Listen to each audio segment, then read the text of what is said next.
Ever wondered why English pronunciation can be so tricky?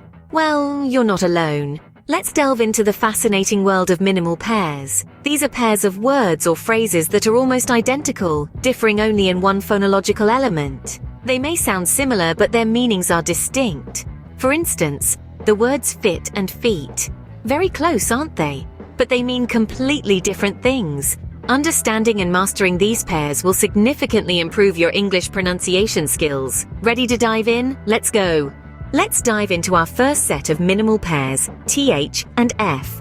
Now pay attention to the subtle difference in pronunciation as we go through each pair. To start, we have fin versus thin. Notice how the in thin is softer? Now let's try first versus thirst. The thin thirst is more of a breathy sound. Moving on to for and thaw. The thin thaw requires you to stick your tongue out a bit. Next up, fresh versus thresh.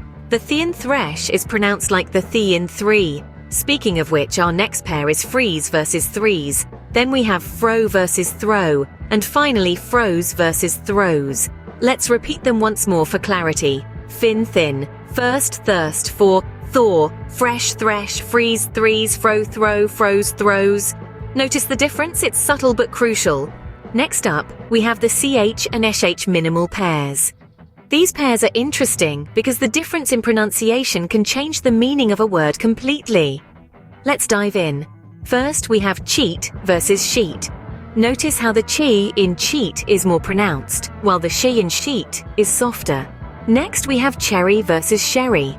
Again, the che in cherry is sharper, while the she in sherry is more muted.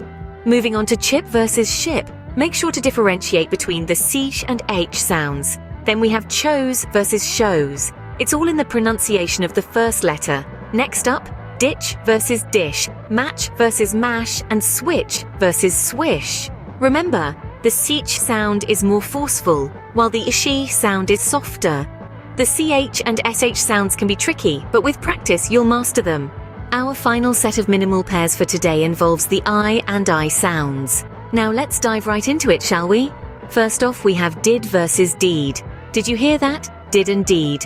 Next, let's try fill and feel. Can you tell the difference? Fill and feel. We then move to fit and feet. Hear it out, fit and feet. Then we have grin and green. Say it with me, grin and green. Next up, hit and heat. Listen closely, hit and heat. Following this, we have is and ease. Hear that? Is and ease, almost there, mit and meet. Say it out loud, mit and meet. And lastly, we have slip and sleep. Repeat after me, slip and sleep. These pairs might seem similar, but they can change the meaning of your sentence completely. So, there you have it. Minimal pairs, those tricky little sound duos, play a crucial role in English pronunciation. We've explored THF, CH, SH, and I pairs today.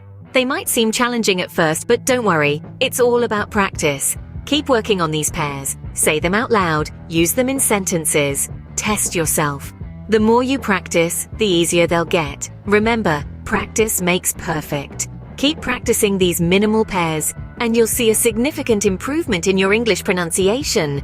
Until next time, happy learning!